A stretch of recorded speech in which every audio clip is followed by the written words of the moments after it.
레이의 첫인상은 딱 혹돔이었다. 애써 부조화를 추구하려는 듯 툭 튀어나온 이마며 듬성듬성 성기게 난 불량한 치아 상태가 혹돔과 똑같았다. 머리가 커 상대적으로 몸이 말라 보이는 점도 비슷했다. 아닌 게 아니라 쭈뼛거리고 선 레이의 뒤편 수족관에서 얼마를 살았는지 아무도 모르는 검붉은 혹돔이 흐느적거리고 있었다. 사장님이 새 식구래. 이름은 레이. 형묵이 언제나처럼 단어를 아껴가며 던진 말에 보승이 건방진 질문을 더했다. 몇 살이야?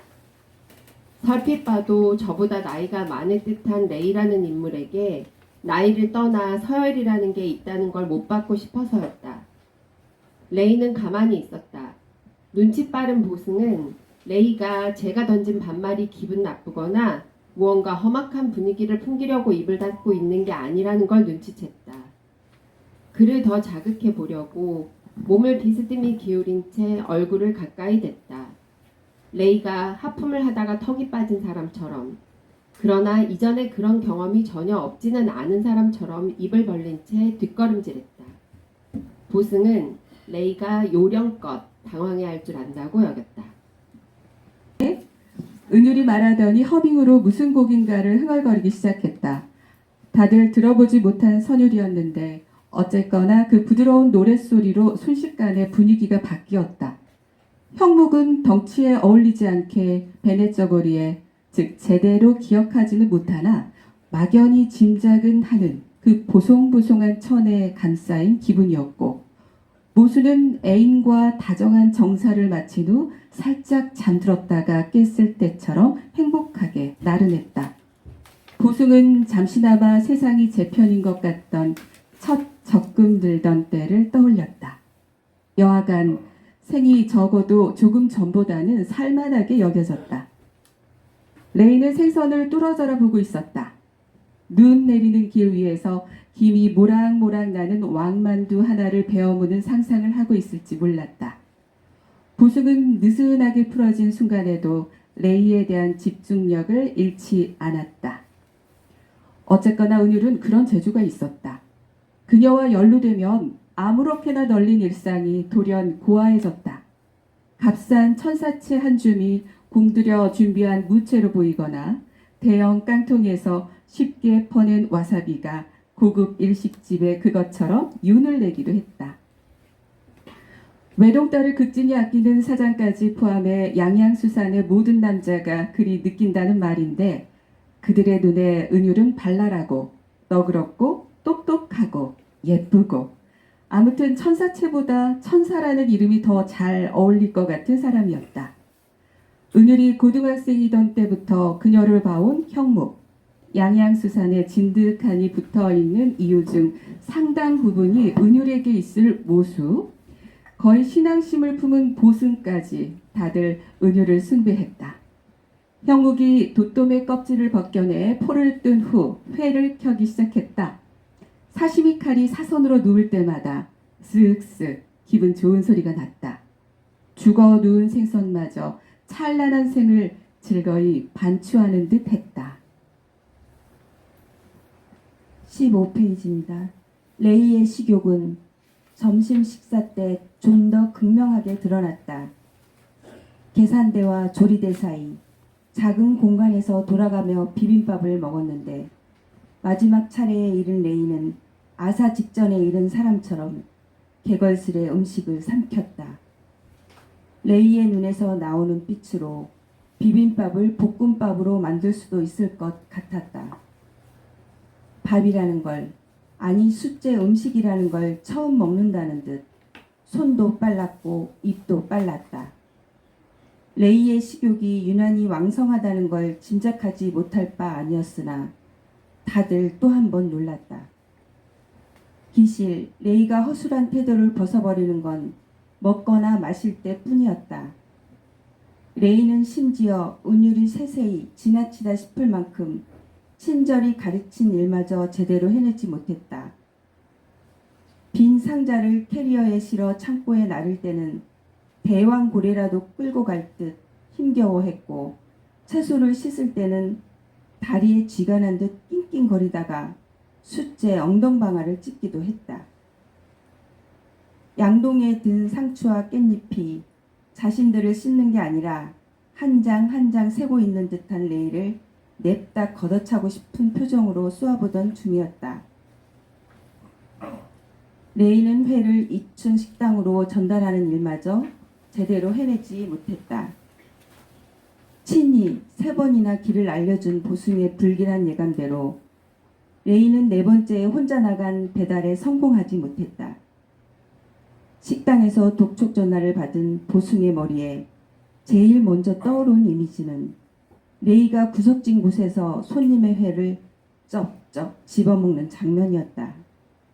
그러나 실제로 보승이 레이를 발견한 곳은 대게와 킹크랩을 찌는 가게 앞이었다. 레이는 꼼지락거리는 갑각류의 다리가 커다란 뚜껑으로 덮이는 장면을 보고 있었다. 성긴 이를 드러낸 채 입을 해 벌린 게 이전처럼 침이라도 주르르 흘릴 태세였다.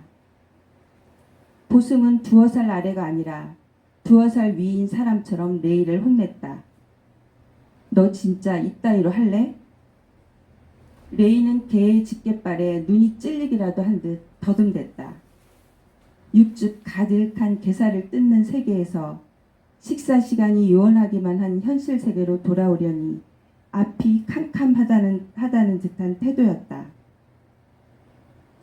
보승이 봉지를 낚아채듯 빼앗고서 레이를 질질 끌고 가 배달을 마친 후 수산에 들어서며 외쳤다. 얘 진짜 무슨 문제가 있는 게 틀림없어요. 은율이 난감한 얼굴로 그러지 마 했으나 보승은 더는 참을 수가 없었다. 말만 하지 못하는 게 아니라 뇌가 이상한 거라고요. 그러나 보승의 항의성 발언은 늦은 오후 밀려드는 손님과 폭주하는 주문 전화로 해실바실 흩어지고 말았다. 레이는 다른 이들이 부지런히 오가는 좁은 공간에 동상처럼 우두커니 섰다가 7시가 되자 퇴근하는 형묵을 따라 조용히 사라졌다. 사장의 부탁으로 레이는 당분간 형묵의 오피스텔에서 함께 지낼 거라고 했다. 손님이 뜸해져 일찌감치 뒷정리를 하던 보승은 봉지 커피 한 움큼이 사라진 걸 발견했다. 레이의 짓이 분명하다고 생각했다. 다음 날 보승은 레이가 커피를 훔쳤다고 당장 형무격에 알리고 싶은 걸 간신히 참으며 모수가 출근하기를 기다렸다. 형묵에게 주절거리지 않은 건 근거도 없이 설레발이나 친다고 혼이나 날 게 뻔해서였다. 형묵은 몸만 아니라 영혼도 묵직한 인간이었다. 보승은 제 할 일을 잽싸게 해내며 모수가 한가해지기를 기다렸다. 그러나 입을 떼기도 전에 뒤통수를 맞고 말았다. 커피 타임보다 늦게 출근하던 은율이 웬일로 이르게 등장해서는 전날처럼 후룩 쩝쩝 달게 커피를 마시는 아니 들이켜는 레이에게 봉지 몇 개를 건넸기 때문이다. 자, 이거 챙겨. 보승은 은율이 태만과 무능의 극치를 보이는 레이에게 낙낙하게 구는 게 마뜩찮았다. 보호시설을 나온 후 국가에서 주는 자립정착금이 2천만 원인 줄 알았다가 정작 자신이 살던 충북에서만 500만 원에 불과하다는 사실을 알았을 때처럼 억울하기도 했다. 전날 레이가 봉지 커피를 훔쳤든 은율이 레이에게 그거를 챙겨 주었든 다 마음에 들지 않았다. 양양수산에서 제 몫의 일을 해내기는커녕 다른 이에게 피해만 주고 있는 레이를 사장은 도대체 왜 데려다 놓은 걸까? 보승은 무언가가 잘못됐다는 걸, 부당하다는 걸 말이라도 하고 싶어 터질 지경이었다. 병을 잔뜩 흔들어 놓아 뚜껑만 열면 액체 대포알처럼 튀어나올 막걸리가 된 느낌이었다. 막걸리라니. 보승은 한심한 상상이라 여기면서도 멈출 수가 없었다. 쉬지지 않을 자국을 남기며 시큼한 냄새를 풍기며 사방으로 쏟아지고 싶었다. 그러나 당장은 할 일이 너무 많았다. 딱히 그럴 이유가 없는데도 보승은 제가 레이와 달리 일을 외면하지도 하려야 할 수도 없는 무능력자도 아니라는 걸 증명하고 싶었다. 증명하는 게 뭐 그리 어려운 일이랴.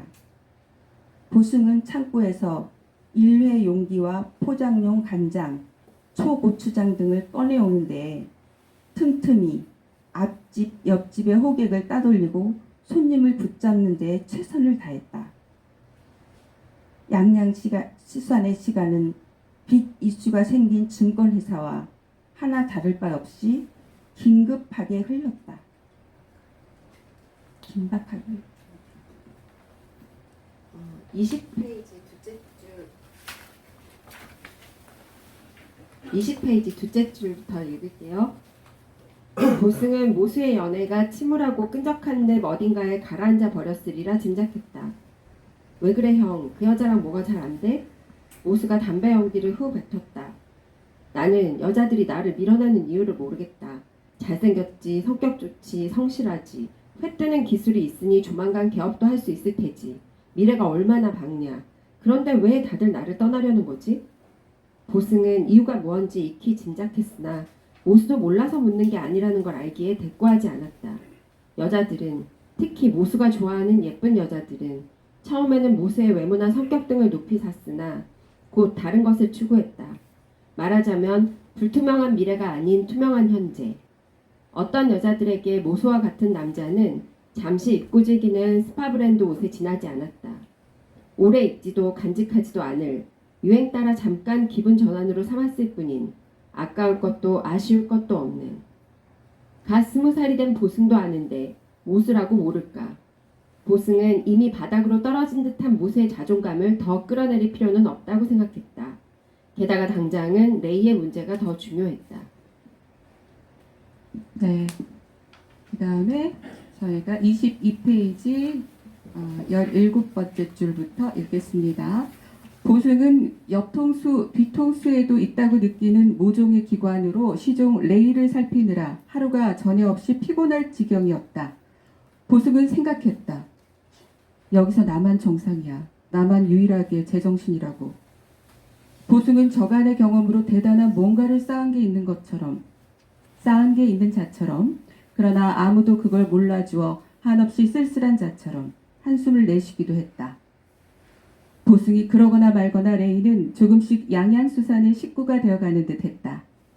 은율은 레이가 한글을 읽게 하는데 열을 올렸고 모수는 바쁜 틈틈이 레이에게 칼 쓰는 법을 가르쳤다. 보승은 모수가 제게 회 뜨는 법을 가르쳤을 때처럼 레이도 가르친다는 게 부당하게 여겨졌다. 레이가 식구가 되다니 있을 수 없는 일이었다. 보승은 사장이 자주 들먹이는 식구라는 단어에 여하한 단체도 기업도 흔히 쓰는 가족 이상의 의미가 있다는 걸 알고 있었다. 사장이 검정고시라도 보라며 손수 필수 영단어 2,000을 사준 날이었다. 우리 식구 중에 고등학교 안 나온 사람은 없다. 사장은 그렇게 말했다. 보승은 툴툴거렸으나 나중에 휴대전화 앱으로 단어를 검색했다. 패밀리나 멤버는 식구를 설명할 수 있는 충분한 단어가 아니었다. 보승은 막연히 감자 한 바구니가 놓인 소박한 식탁을 떠올렸다.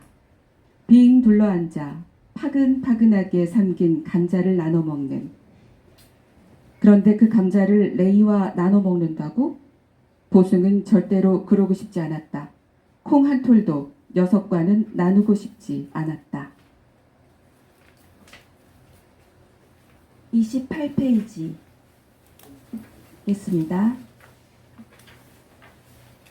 다들 무엇이 잘못되었는지, 사태가 얼마나 심각한지 알아차렸다. 신뢰 하나로 인기 횟집으로 떠오른 양양수산에 일어나서는 안 될 일이 일어난 거였다. 정작 킬로그램당 4만 원인 참돈을 5만 원으로 누른 장본인은 팔로 머리를 감싼 채 여전히 괴상한 소리를 내고 있었다. 이전에 그런 경험을 꽤 한 듯했고 첫날처럼 요령껏 당황한 척을 하는 것 같지도 않았다. 적어도 보승이 보기에는 그랬다. 일부러 그런 거야, 못된 놈. 노인이 다시 지팡이를 들었다. 그러나 그가 레이의 등짝이든 어디든 찌르거나 내려치기 전에 형목이 손으로 지팡이를 잡았다. 말은 없었다. 지나가던 사람들과 이웃가게 점원들이 고개를 비밀었다. 정신없이 바빠도 싸움 구경만큼 재미있는 건 없으니까. 사람들 사이로 돌연 굵직한 목소리가 들렸다. 어르신, 회를 반값에 드릴게요. 노영 푸십시오. 헐렁한 바지를 입은 채 보행기를 의지한 사장이었다. 위태롭던 분위기가 가까스로 진정되었다. 은율이 잘 가르치지 못한 제 탓이라며 거듭 사과하고 모수가 이런저런 서비스 음식을 준비하고 형목이 얼른 회를 뜨고 사장이 통 크게 반값만 받으면서였다. 보승은 노인이 현금을 내는 걸 예의주시했고 레이가 그걸 일찌감치 간파했으리라 여겼다. 카드 결제와 달리 아무렇게나 서랍에 넣는 현금을 빼돌릴 방법을 강구한 게 틀림없었다. 보승 역시 한때 그럴 가능성을 그려본 적 있었으므로 너무도 확실했다. 보승은 드디어 일어날 일이 일어나고야 말았다고 보았다. 봉지 커피 훔칠 때부터 내 알아봤지. 빈속에 커피를 과도하게 마셔 속이 느글거리던 차에 든든한 밥을 먹어 편안해진 기분이었다. 사장이 레이를 당장 내치지는 않더라도 크게 나무랄 건 자명해 보였다. 그러나 사장을 비롯한 양양수산 사람들은 약속이라도 한 듯 노인과 레이의 일을 더는 거론하지 않았다. 노인이 가자마자 언제 그런 일이 있었냐는 듯 멀뚱히 선 레이를 보고서도 나무라는 사람 하나 없었다. 은율은 레이가 정말로 참돔과 감성돔에 헷갈려 실수한 게 분명하다고 여기는 듯 한 번 더 설명했다. 참돔은 분홍, 감성돔은 검정이야. 감이랑 검이랑 발음이 비슷하니까 그렇게 외우라고 했지? 레이는 표정 없이 고개를 끄덕였다. 곧 서로의 안부를 묻고 농담이나 던지는 화기애애한 대화가 오갔다. 사장님 왜 벌써 나오셨어요? 우리가 알아서 잘 하고 있는데. 벌써 뒷방 느그니 취급이군. 오늘 월급날인 거 잊었어? 수 틀리면 월급 안 주는 수가 있어. 아까 입금된 거 이미 확인했는데요. 아침에 월급 안 들어왔으면 앞치마 던지고 벌써 나갔죠 제가. 사장이 모수의 말에 껄껄 웃었다. 오랜만에 수염을 깎아서인지 이전보다 더 푸릇푸릇한 턱이 활달하게 흔들렸다. 여우 같은 놈, 내가 못 따라간다 못 따라가. 그래서 내가 귀찮다 이거냐 다들? 그게 아니라 또 넘어지시면 큰일이니까 그렇죠. 게다가 어찌 돌아가나 궁금해서 와봤지. 아빠는 참 제가 매일 다 얘기해드리잖아요. 잘 굴러간다니까요. 그래 와서 보니 아주 잘하고 있네. 안심이 된다. 보승은 의아했다. 양양수산의 명성에 먹칠을 하는 사건이 일어났는데도 잘 굴러간다고 말하는 은율이나 안심이 된다는 사장이나 그저 헤헤거리고 있는 형무, 모수 모두 어딘가가 잘못되어도 한참 잘못된 것 같았다. 사장이 레이에게도 월급을 주었다고 말한 부분이 가장 거슬렸다. 레이 녀석 제대로 일하지도 않았는데 보승은 정이든 선이든 무언가 좋은 영역을 지향해서 생긴 게 틀림없을 제 불편한 감정을 토로하고 싶었다. 그러나 그 오후가 다가고 모처럼 같이 퇴근하기까지 다른 이야기는 오가지 않았다. 보승은 보이지 않는 적과 싸우다가 보이지 않는 주먹에 크게 한 방 맞고 무참히 패한 기분이었다. 유일하게 위로가 된 것은 부르퉁한 얼굴로 가게를 나서는 보승의 어깨를 토닥인 사장의 손길이었다. 어때? 할만하냐? 보승은 그 손의 감촉을 기억했다. 지난해 겨울 보승이 오토바이를 타고 피자를 배달하다가 신호를 무시하고 유턴을 한 승용차에 치였을 때였다. 도로를 가로질러 컬링스톤처럼 나가떨어진 보승에게 제일 먼저 달려온 사람이 사장이었다. 근처의 행인도 운전자들도 다 들어 하며 입만 벌리던 중이었는데 사장이 어깨를 흔들며 물었다. 학생 괜찮아? 거친 감촉이었으나 뜻밖의 따뜻했다. 사장은 사촌형의 부고를 받고 오랜만에 고향을 찾은 길이라고 했다.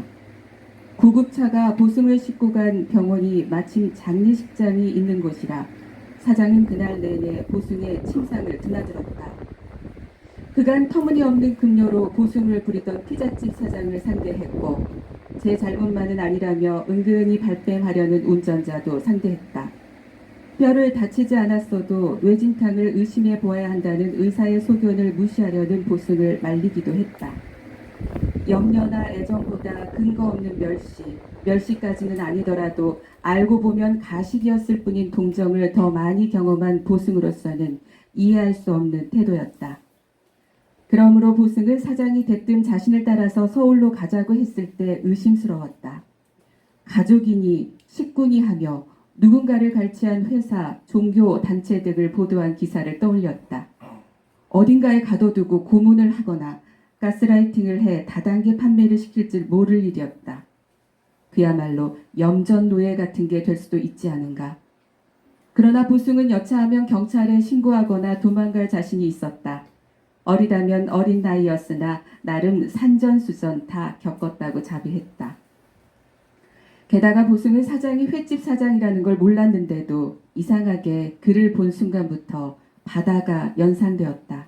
기실 보승이 아는 바다라야 시설에서 다 함께 간 적 있는 송도 해수욕장, 혼자 갔던 태안의 해변이 전부였다. 그래도 바다는 매력적이었다. 고요해 보였으나 쉬지 않고 무언가가 꿈틀대는 곳이었다. 보승은 땅에서 조급하게 버둥거린 제 발을 수굿하게 감싸는 듯한 육중한 어깨로 그의 작은 몸뚱이를 기꺼이 떠받쳐주는 듯한 물의 감촉이 좋았다.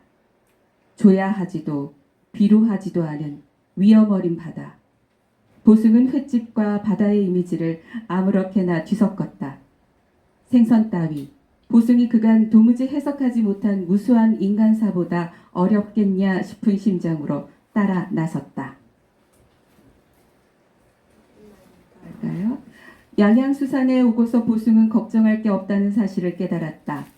사장은 말할 것도 없거니와 형묵이나 모수 모두 좋은 사람이었다. 좋은 사람이 세상에 있기는 있다는 게 신기했다. 언젠가 모수가 말한 적 있었다. 형이나 나나 사장님에게 배우는 게 많아. 보승은 그게 단순히 회를 뜨는 기술만을 의미하지 않는다는 것 정도는 알 수 있었다.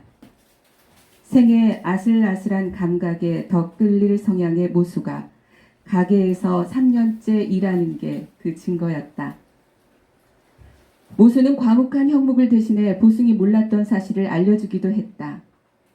사장 아니었으면 형은 지금까지도 저한테 빨대 꽂고 피 빨아먹는 가족들에게 시달렸을 거야.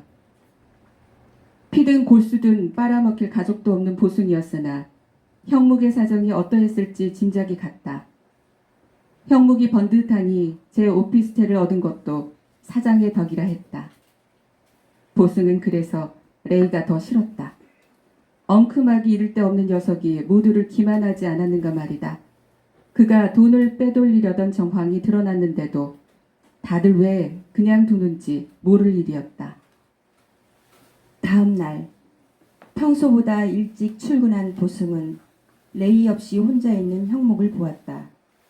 레이는 아프단다. 보승은 기가 막혔다. 전날 그런 사고를 치고 다음 날은 아파서 나오지 않는다고? 민망하거나 미안하기라도 한 걸까? 보승은 형목이 자신을 나무라든 대답을 안 하든 속 시원히 말이라도 하지 싶었다. 레이라는 녀석, 음흉한 놈이지? 맞지? 형. 형목은 뛰다 못해 날아오를 듯한 전어와 맛이 오른 광어를 옮기는 데에만 열중해 있었다. 형, 그놈이랑 한 달이나 같이 지냈잖아. 뭐 이상한 거 없었어? 형목이 돌연 뜰채를 들어 도매시장에서 가져온 농어들을 가리켰다. 쓸데없는 소리 하지 말고 농어들이나 수족관에 넣으라는 뜻이었다. 그러나 보승은 그가 뜰채로 제 머리를 들어 올린다고 해도 물러서고 싶지 않았다. 다들 왜 그 녀석만 감싸고 도는 건데? 꽤나 부리고 수상쩍은 짓이나 하는데 도대체 왜 그러는 거냐고. 형목이 보승에게 성큼 다가왔다. 새벽 일찍 출근하면서도 헬스장에서 뛰고 오기를 거르지 않는 형묵의 가슴 근육이 쓸려기는 게 보일 정도로 가까웠다. 보승은 모수와 달리 형묵이 제게 주먹질 같은 걸 할 리 없다는 걸 알면서도 순간적으로 몸을 움츠렸다. 보호시설 출신이라는 이유만으로 무수히 얻어터지면서 생긴 반사작용이었다. 그러나 다음 순간 보승이 경험한 건 전혀 예상치 못한 감각이었다. 형묵이 보승의 머리를 쓱 쓰다듬었던 것이다. 그는 조금 머쓱해하며 말했다. 레이를 위해서가 아니다. 나 자신을 위해서야. 보승은 알아들을 수가 없었다. 도대체 무슨 말이야? 뭐가 형 자신을 위해서라는 거야? 형묵은 대답 없이 양동이 몇 개를 챙기더니 나가버렸다. 도매시장에 한 번 더 들르려는 모양이었다. 보승은 사장의 권유로 검정고시 본 날을 떠올렸다. 제대로 공부하지 않고 갔으나 어찌 되겠지 싶은 심정이었다. 어려운 문제는 남들보다 다 어려워할 테니 아는 것만 확실히 풀라는 은율의 조언도 따를 생각이었다. 그러나 어렵다고 느낀 건 문제를 제치고 다음 문제로 건너가도 더 쉬운 문제는 나오지 않았다. 다음 문항으로 또 다음 문항으로 이동해도 마찬가지였다. 딱 그때 기분이었다. 보승은 농어가 든 양동이에 맨손을 집어넣고는 괜히 휘젓기 시작했다. 느닷없이 홀랑이질을 당한 농어들이 황당하다는 듯 몸을 뒤틀었다. 레이는 다음 날도 나오지 않았다. 보승은 레이의 어디가 얼마나 아픈지, 진짜로 아픈 게 아니라 그저 꾀병인 게 아닌지 자세히 알고 싶었다. 그러나 본격적으로 시작되는 연휴 첫날이라 입댈 겨를이 없었다. 오죽하면 점심마저 김밥을 시켜 일하는 틈틈이 하나씩 집어먹고 다녀야 할 정도였다. 오후에 갑자기 민방위 훈련이 실시되기라도 한데 손님이 뚝 끊겼다. 수산시장에는 기이하게도 가끔 그런 순간이 있었다. 싱싱한 화로처럼 활기있던 공간이 돌연 죽은 생선처럼 고요해졌다. 보승이 잽싸게 물었다. 레이는 도대체 왜 이틀이나 안 나오는 거야? 보승은 레이가 있든 말든 신경 쓰고 싶지 않았고 오히려 없으니까 거치적거리지도 않는다며 게으른 레이를 비난이나 할 요량이었다. 말라서 유난히 커 보인 머리, 뭐든 허겁지겁 먹던 입이 묘하게 자꾸 떠오르는 건 무시하고 싶었다. 걱정이라니 가당찮았다. 그런데 은율로부터 뜻밖의 답이 돌아왔다. 아, 보승이 너 몰랐구나. 레이 이제 더는 나오지 않아. 보승은 깜짝 놀랐다. 왜? 많이 아프대? 어디가? 얼마나? 그게 아니라 말하자면 좀 긴데. 은율이 어색하게 말끝을 흐렸다. 보승은 조금 더 놀랐다. 어떤 말도 잘잘 끓는 기름에 도넛 튀겨내듯 명쾌하게 하는 편은 은율답지 않았다. 보승은 갑자기 한기를 느꼈다. 설마 죽을 병에 걸렸나? 많이 아픈 건 아니겠지? 보승은 과도하게 비극적인 상황을 떠올리는 예전 버릇을 아직도 버리지 못했다고 자각하면서도 어쩔 수 없이 그런 의심을 했다. 웬일로 형묵이 나섰다. 집 나갔다. 이틀 전에. 뭐라고? 그러나 보승이 꼬치꼬치 캐묻기도 전에 다시 손님이 왔다. 아니 몰려왔다. 홈쇼핑 채널에서 흔히 완판을 축하할 때 그러듯 팡파르라도 울려야 할 만큼이었다. 밤이 깊어 즐겁게 피곤해진 형묵과 은율이 기다시피 퇴근한 후 보승은 간신히 모수를 붙잡을 수 있었다. 비슷한 일로 소년원에 다녀온 적이 있는 보승이 기실 너무 잘 아는 이야기였다. 노인 손님이 다녀간 후 레이는 어쩐지 겁을 집어먹은 듯한 태도를 보였다고 한다. 다음 날 형묵이 출근하자고 하자 어눌한 한국말로 말하더라는 것이다. 아파요. 나 아파. 형묵은 병원에 데려가 주겠다고 했으나 레이는 막무가내로 고개를 저었다. 오른손 검지를 들어 올리고서는 형묵이 알아들을 수 없는 말을 중얼거리기도 했다. 형묵은 하루만 쉬겠다는 뜻이거나 혹은 한 번만 사정을 봐달라는 뜻으로 이해했다. 은율에게 레이가 아파서 집에 있으려 한다고 알리고는 혼자 출근했다.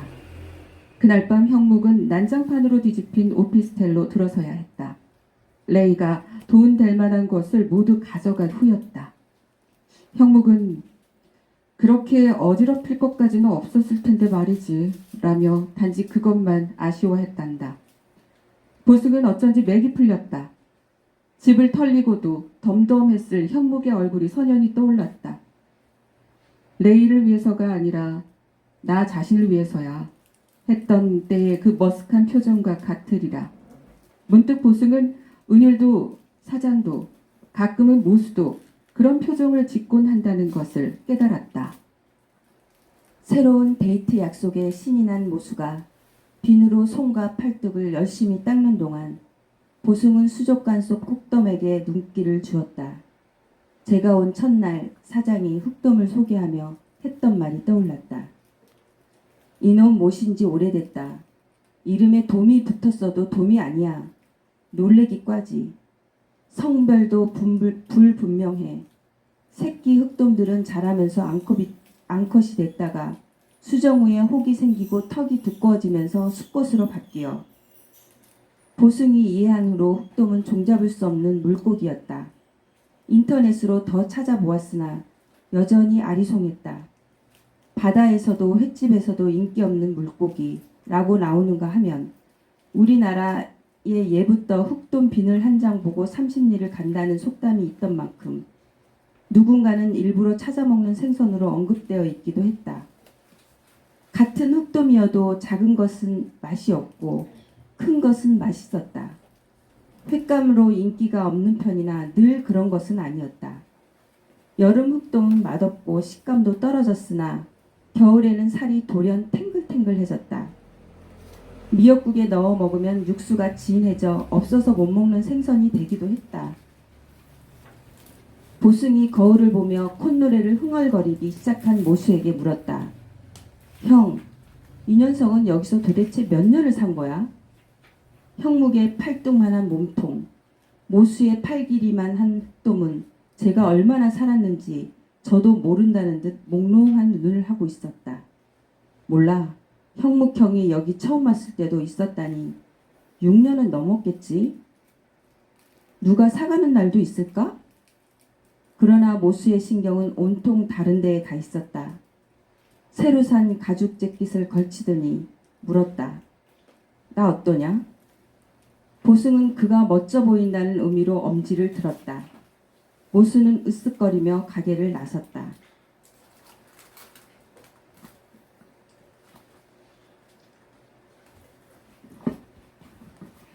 명절 당일 사장의 집에 모두가 모였다. 갈비찜과 전, 나물 등으로 식탁이 풍성했다. 은율이 시장에서 산 것을 차리기만 했을 뿐인데도 몇 날 며칠 정성스레 준비한 음식 같았다. 그녀가 알 수 없는 곡조를 흥얼거리자 분위기가 한층 풍더분해졌다. 사장이 말했다. 우리 식구 오랜만에 다 모였네. 많이들 먹어라.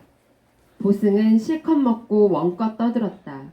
음식은 맛간스러웠고 대화는 다정했다. 송편을 먹던 보승이 돌연 단어 하나를 떠올렸다.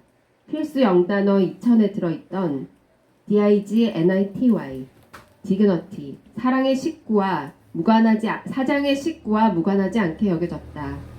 보승은 방언의 은사를 입지도 않았는데 제가 어찌 그런 단어를 아는지 신기한 일이라고 생각했다. 다음 검정고시는 위태롭던 분위기가 가까스로 진정되었다. 은율이 잘 가르치지 못한 제 탓이라며 거듭 사과하고 모수가 이런저런 서비스 음식을 준비하고 형묵이 얼른 회를 뜨고 사장이 통 크게 반값만 받으면서였다. 보승은 노인이 현금을 내는 걸 예의주시했고 레이가 그걸 일찌감치 간파했으리라 여겼다. 카드 결제와 달리 아무렇게나 서랍에 넣는 현금을 빼돌릴 방법을 강구한 게 틀림없었다. 보승 역시 한때 그럴 가능성을 그려본 적 있었으므로 너무도 확실했다. 보승은 드디어 일어날 일이 일어나고야 말았다고 보았다. 봉지 커피 훔칠 때부터 내 알아봤지. 빈속에 커피를 과도하게 마셔 속이 느글거리던 차에 든든한 밥을 먹어 편안해진 기분이었다.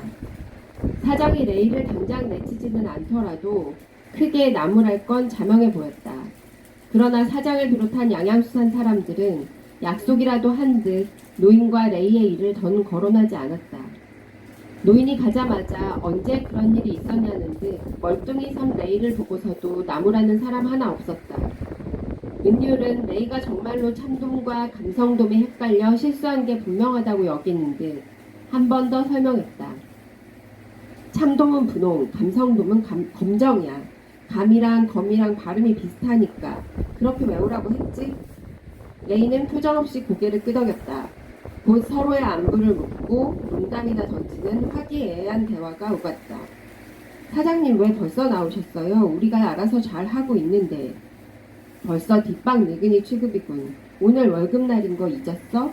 수 틀리면 월급 안 주는 수가 있어. 아까 입금된 거 이미 확인했는데요.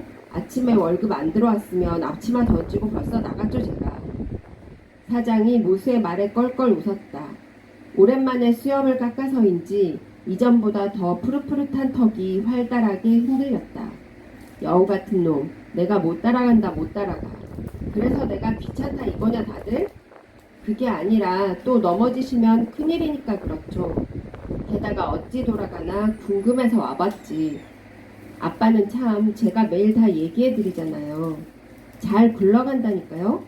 그래 와서 보니 아주 잘하고 있네. 안심이 된다. 보승은 의아했다. 양양수산의 명성에 먹칠을 하는 사건이 일어났는데도 잘 굴러간다고 말하는 은율이나 안심이 된다는 사장이나 그저 헤헤거리고 있는 형무, 모수 모두 어딘가가 잘못되어도 한참 잘못된 것 같았다. 사장이 레이에게도 월급을 주었다고 말한 부분이 가장 거슬렸다. 레이 녀석 제대로 일하지도 않았는데 보승은 정이든 선이든 무언가 좋은 영역을 지향해서 생긴 게 틀림없을 제 불편한 감정을 토로하고 싶었다. 그러나 그 오후가 다가고 모처럼 같이 퇴근하기까지 다른 이야기는 오가지 않았다. 보승은 보이지 않는 적과 싸우다가 보이지 않는 주먹에 크게 한 방 맞고 무참히 패한 기분이었다. 유일하게 위로가 된 것은 부르퉁한 얼굴로 가게를 나서는 보승의 어깨를 토닥인 사장의 손길이었다. 어때? 할만하냐? 보승은 그 손의 감촉을 기억했다. 지난해 겨울 보승이 오토바이를 타고 피자를 배달하다가 신호를 무시하고 유턴을 한 승용차에 치였을 때였다. 도로를 가로질러 컬링스톤처럼 나가떨어진 보승에게 제일 먼저 달려온 사람이 사장이었다. 근처의 행인도 운전자들도 다 들어 하며 입만 벌리던 중이었는데 사장이 어깨를 흔들며 물었다. 학생 괜찮아? 거친 감촉이었으나 뜻밖의 따뜻했다. 사장은 사촌형의 부고를 받고 오랜만에 고향을 찾은 길이라고 했다. 구급차가 보승을 싣고 간 병원이 마침 장례식장이 있는 곳이라 사장은 그날 내내 보승의 침상을 드나들었다. 그간 터무니없는 급료로 보승을 부리던 피자집 사장을 상대했고 제 잘못만은 아니라며 은근히 발뺌하려는 운전자도 상대했다. 뼈를 다치지 않았어도 뇌진탕을 의심해 보아야 한다는 의사의 소견을 무시하려는 보승을 말리기도 했다. 염려나 애정보다 근거 없는 멸시까지는 아니더라도 알고 보면 가식이었을 뿐인 동정을 더 많이 경험한 보승으로서는 이해할 수 없는 태도였다. 그러므로 보승은 사장이 대뜸 자신을 따라서 서울로 가자고 했을 때 의심스러웠다. 가족이니 식구니 하며 누군가를 갈취한 회사, 종교, 단체 등을 보도한 기사를 떠올렸다.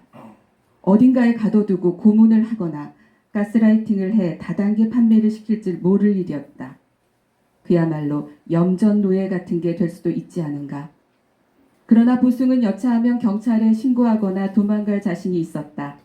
어리다면 어린 나이였으나 나름 산전수전 다 겪었다고 자비했다.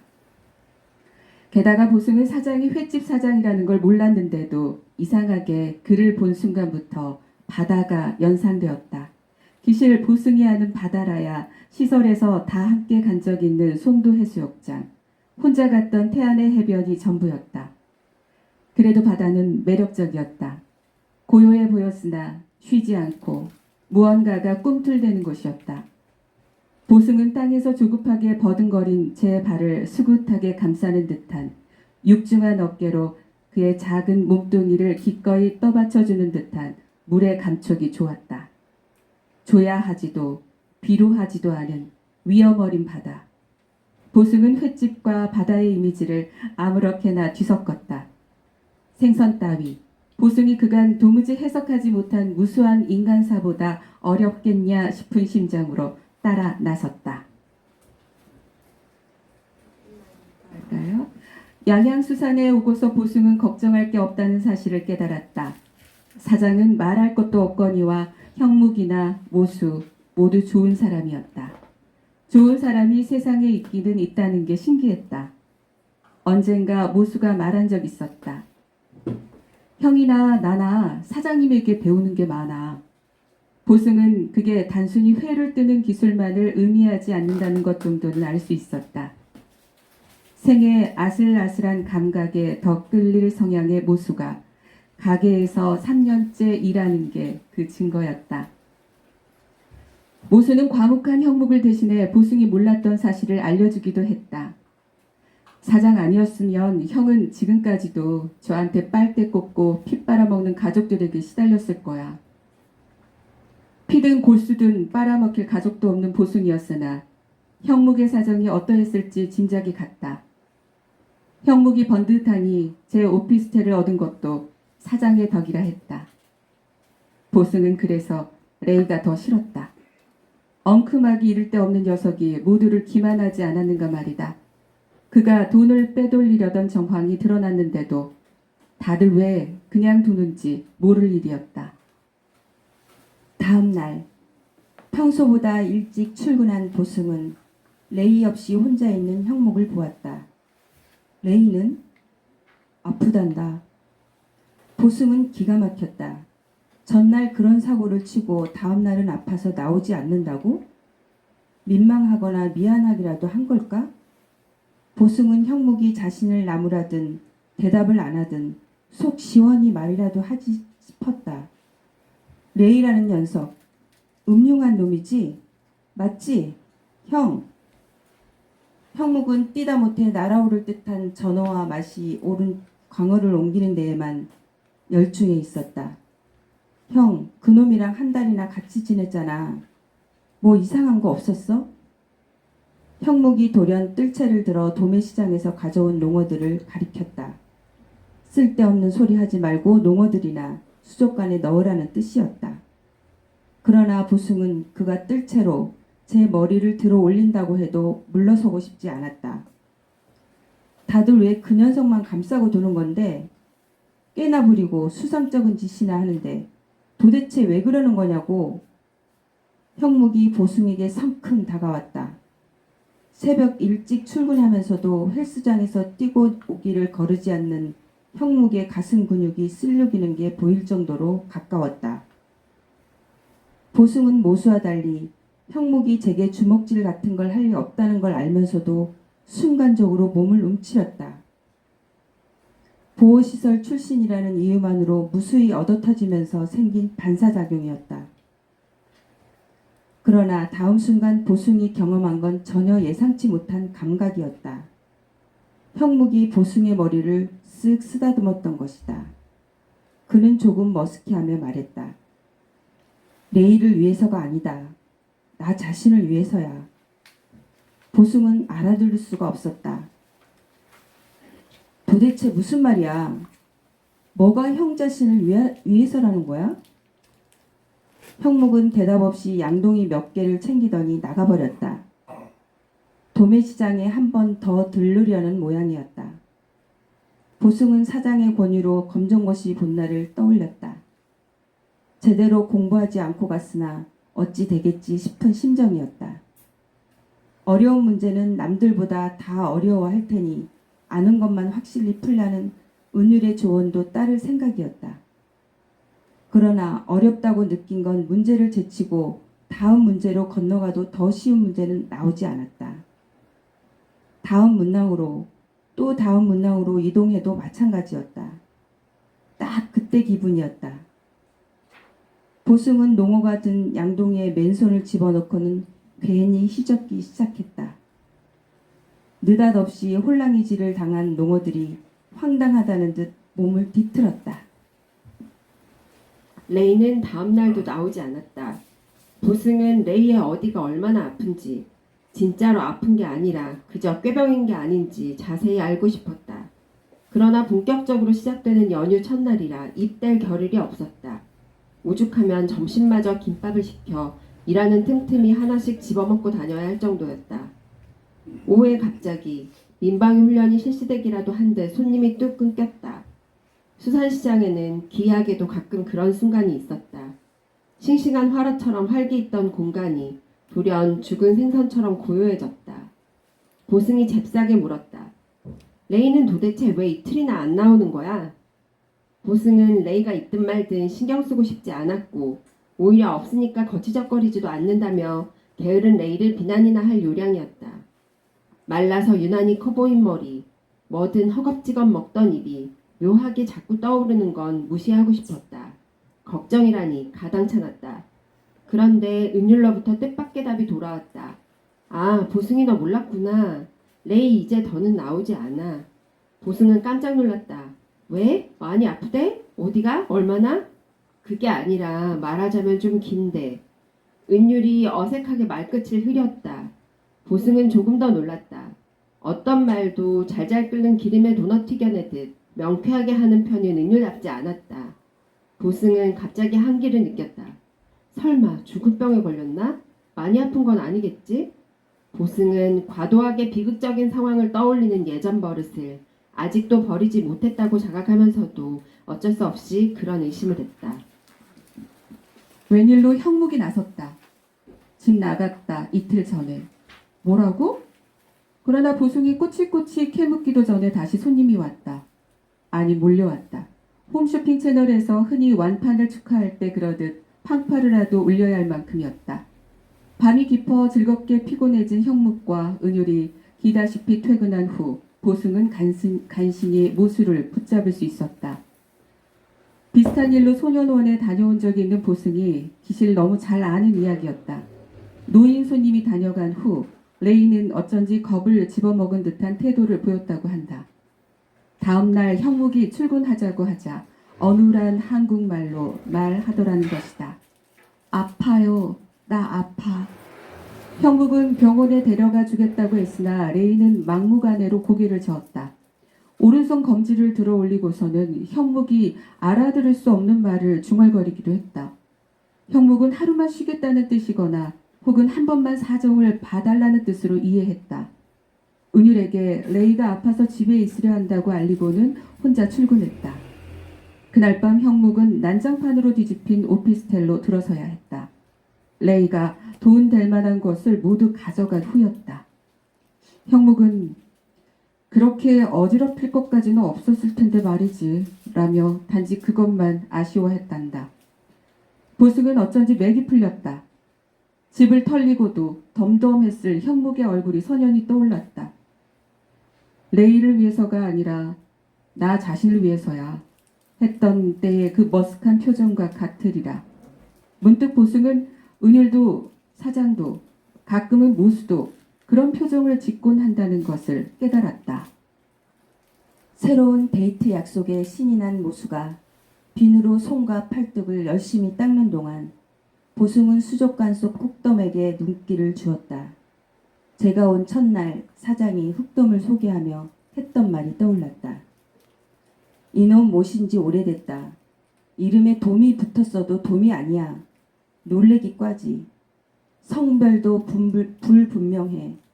새끼 흑돔들은 자라면서 암컷이 됐다가 수정 후에 혹이 생기고 턱이 두꺼워지면서 수컷으로 바뀌어. 보승이 이해한 후로 흑돔은 종잡을 수 없는 물고기였다. 인터넷으로 더 찾아보았으나 여전히 아리송했다. 바다에서도 횟집에서도 인기 없는 물고기라고 나오는가 하면 우리나라에 예부터 흑돔 비늘 한 장 보고 30리를 간다는 속담이 있던 만큼 누군가는 일부러 찾아먹는 생선으로 언급되어 있기도 했다.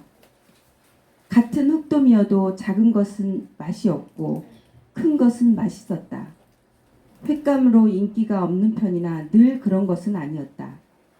여름 흑돔은 맛없고 식감도 떨어졌으나 겨울에는 살이 돌연 탱글탱글해졌다.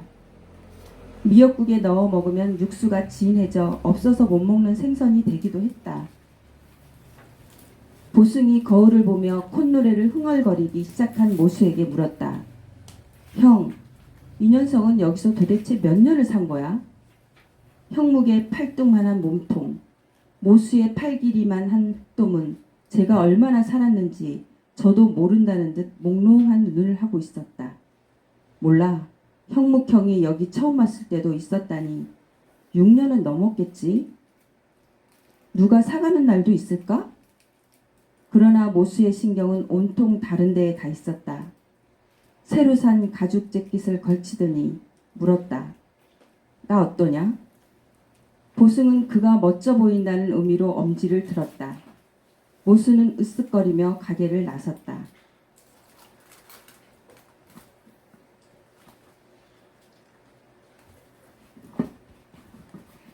명절 당일 사장의 집에 모두가 모였다. 갈비찜과 전, 나물 등으로 식탁이 풍성했다. 은율이 시장에서 산 것을 차리기만 했을 뿐인데도 몇 날 며칠 정성스레 준비한 음식 같았다. 그녀가 알 수 없는 곡조를 흥얼거리자 분위기가 한층 풍더분해졌다. 사장이 말했다. 우리 식구 오랜만에 다 모였네. 많이들 먹어라.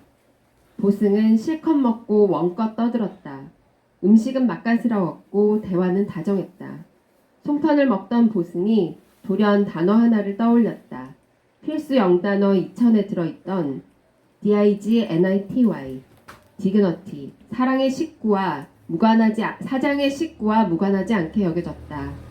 보승은 방언의 은사를 입지도 않았는데 제가 어찌 그런 단어를 아는지 신기한 일이라고 생각했다. 다음 검정고시는 어쩐지 잘 치를 수 있을 것 같았다. 네, 여기까지입니다. 박수 한번 보내주시면 감사하겠습니다.